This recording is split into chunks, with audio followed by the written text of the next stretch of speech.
Salve, salve passageiros, sejam bem-vindos a mais um Trem da Agilidade. Bom, e por falar em Trem da Agilidade, essa semana o trem passou voando.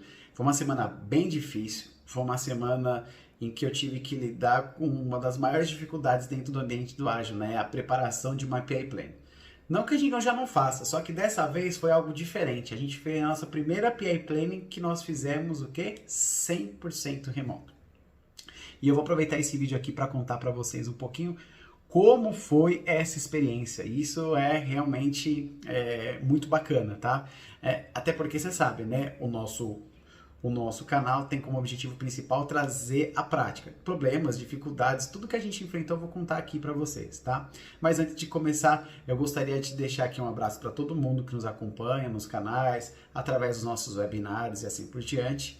E falar para vocês que se você tiver interesse no caso de aprender um pouquinho mais de ágil na prática, você pode contar com a galera da Agile for All, tá? Lembrando que é www.agileforall.com.br. Essa galera é especializada, tá?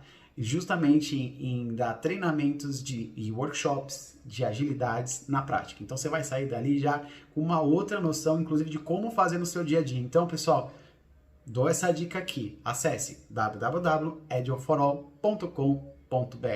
Bom, pessoal, voltando agora ao tema, eu vou passar para vocês sete itens importantes que você não deve esquecer na hora de montar a sua PI Planning 100% remota. Isso aqui é um pouquinho diferente. Eu já falei sobre 7 dicas de uma PI Planning comum, eu vou falar agora da diferença entre a tradicional e a remota, os itens assim diferentes que eu senti que realmente vale a pena, tá? É claro que se você quiser se aprofundar um pouco mais, você entra em contato comigo que eu posso falar um pouquinho mais detalhes, alguns itens que eu trabalhei, que eu vou falando por cima, porque o vídeo no caso não pode ser muito extenso, mas eu vou começar a colocar aqui alguns itens, tá bom?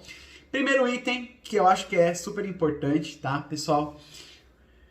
Primeiro, divisão de tarefas. Então assim, a gente sabe que existe papéis e responsabilidades.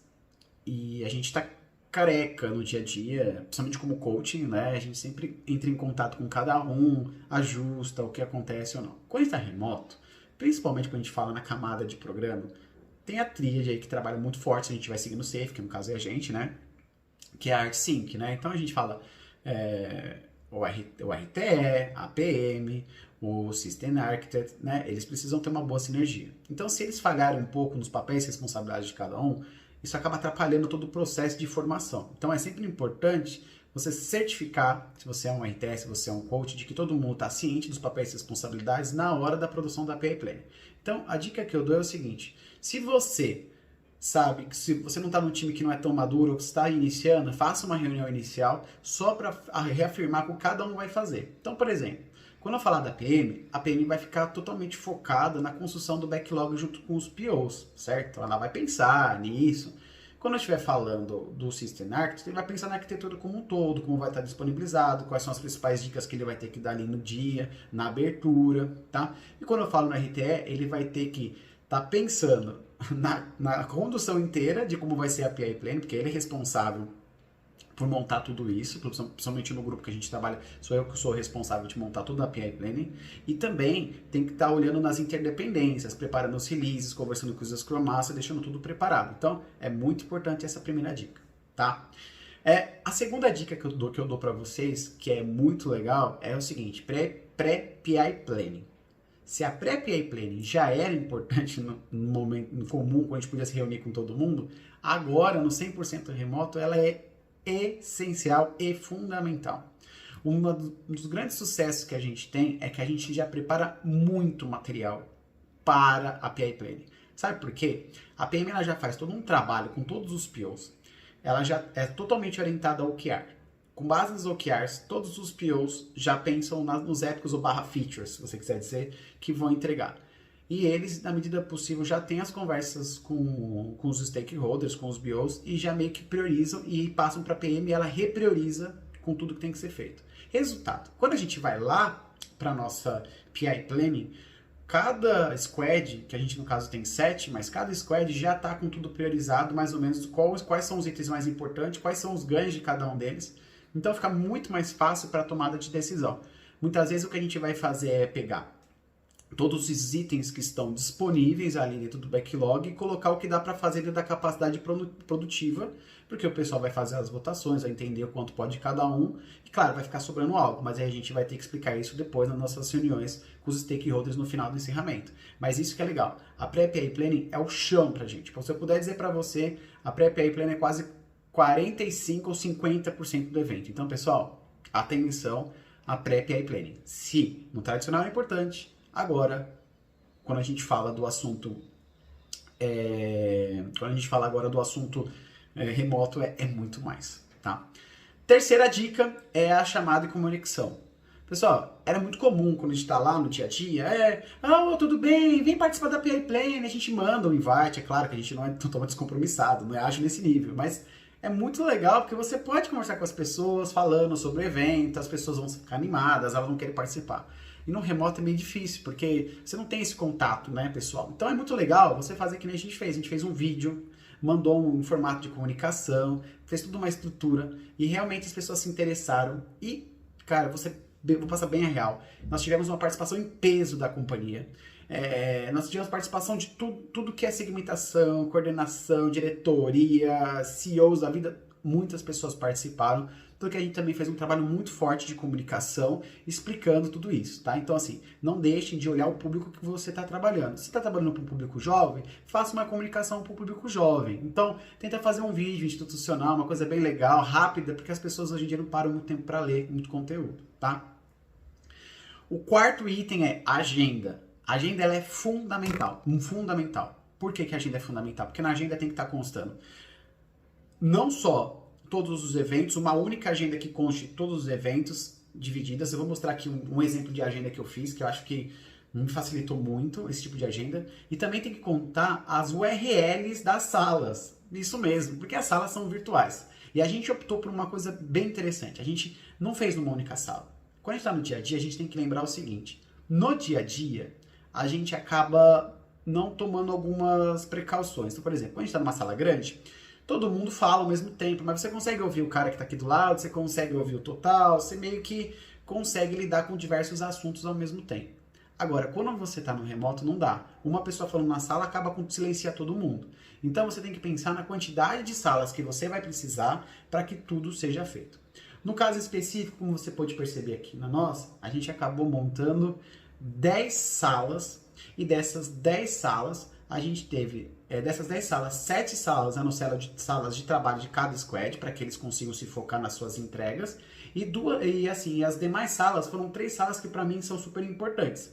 Primeiro a gente tem uma sala de suporte, que eu vou falar um pouquinho mais sobre a sala de suporte mais para frente, tá? Que era super importante, fez todo sentido na PI Planning remoto. Eu falo sobre a sala de UX, tá?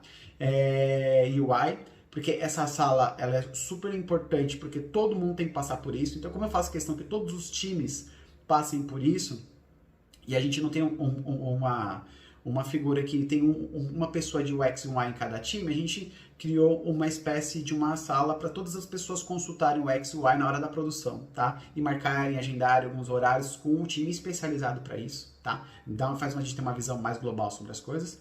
E também tem uma sala principal, que é a sala onde é a sala onde tudo acontece, né? É a sala onde os BOs vêm, e aí você consegue demonstrar tudo. Então, a quantidade de salas, a URLs, os locais, a agenda, como vai ser dividido a sprint, que é muito importante para eles se localizarem. Então, por exemplo, nesse caso a gente começou uma PI Planning atrasada, por causa da questão do Covid, mas a gente shiftou para frente, a gente só teve 5 sprints, mas é importante eles saberem essas datas para saber quando é que vão ser feitas as entregas, tá bom?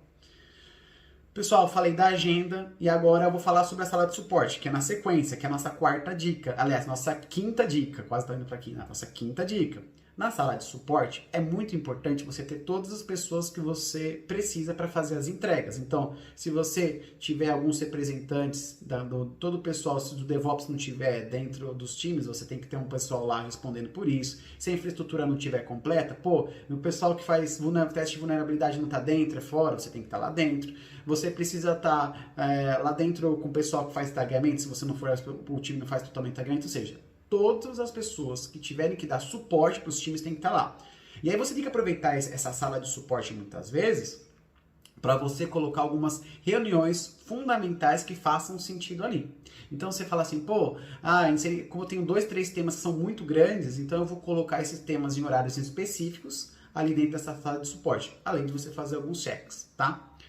E aí, que eu falei da sala de suporte, para você não esquecer, eu vou falar agora da ferramenta. A ferramenta foi algo assim que praticamente não dá para fazer. É muito difícil você fazer uma PI Planning 100% remota se você não tiver ferramenta. É óbvio que no dia a dia até dá, porque a gente tem nossos amigos post-its, que nem você vê os meus aqui na minha casa. Eu acabo até montando meu post-it, porque eu tenho compulsão por post-its, porque a gente trabalha com agilidade e a gente acaba gostando.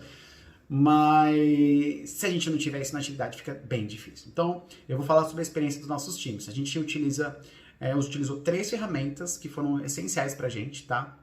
E a gente utilizou o Microsoft Teams, que é o que a gente já utiliza na própria companhia para fazer nossas reuniões e tudo mais, tá?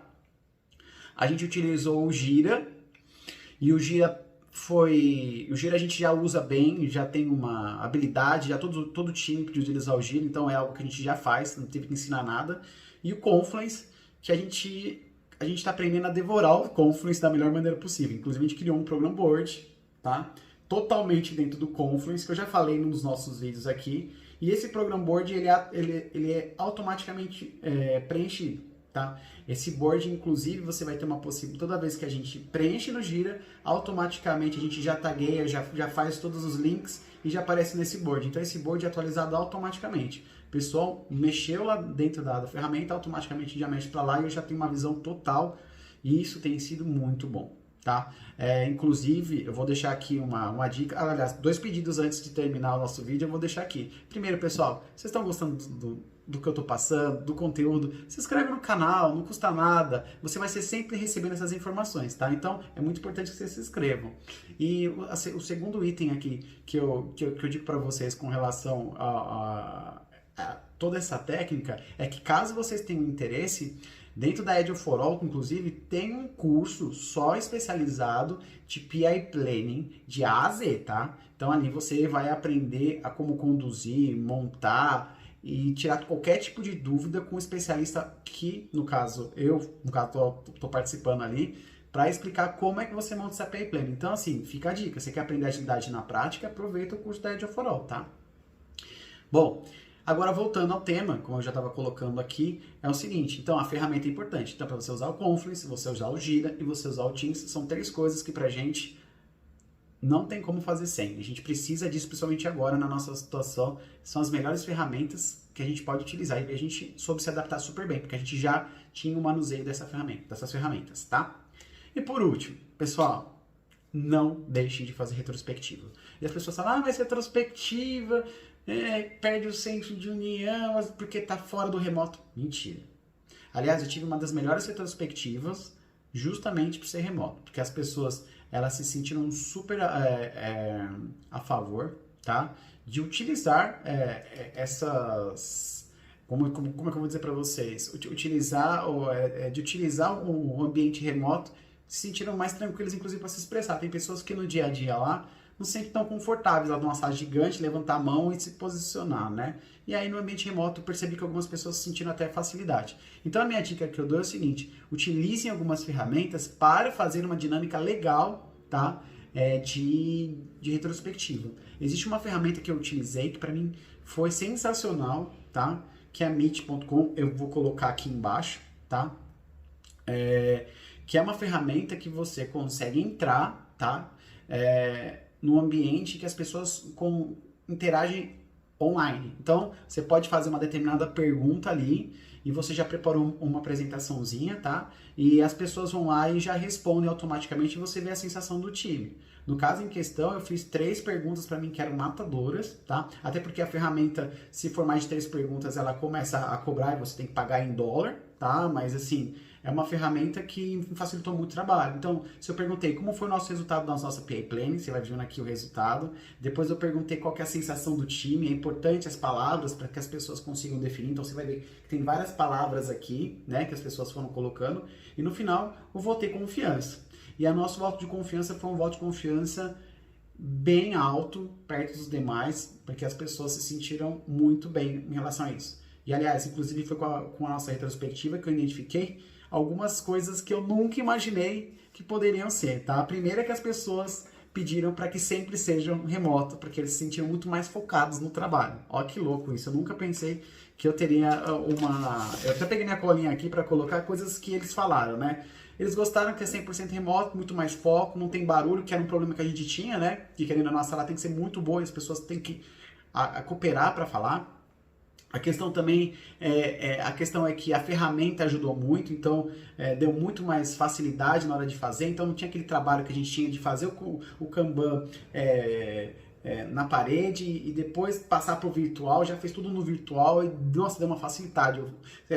Nossa, facilitou muito a vida. Eu demorava muito tempo de tirar aquilo ali e trazer e depois colocar no virtual e a gente economizou tempo e deu mais um gás na galera, tá? Então, assim, teve várias coisas. A pessoa achou que teve mais foco, teve mais comunicação, teve mais uma priorização muito mais bem feita. A gente, inclusive, teve mais sossego para poder aplicar um método de priorização lá que o Safe preceitua, né? E pra gente foi ótimo e deu um super resultado. A gente estava com uma certa dificuldade no determinado momento de mensurar coisas que não era só dinheiro, você tinha também redução de ligação, ou seja, tinha uma série de fatores e esse método nos ajudou bastante, tá? Bom, pessoal, deixei aqui a minha experiência, dei as nossas 7 dicas, né, os 7 itens que não pode faltar quando você for fazer uma pré-PA Planning remota, tá?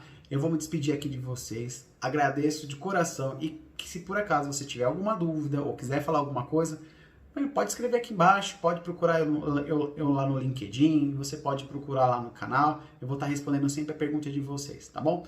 Muito obrigado, um forte abraço e não se esqueçam, se inscrevam aí, hein? Até mais, pessoal, até o próximo Trem da Agilidade.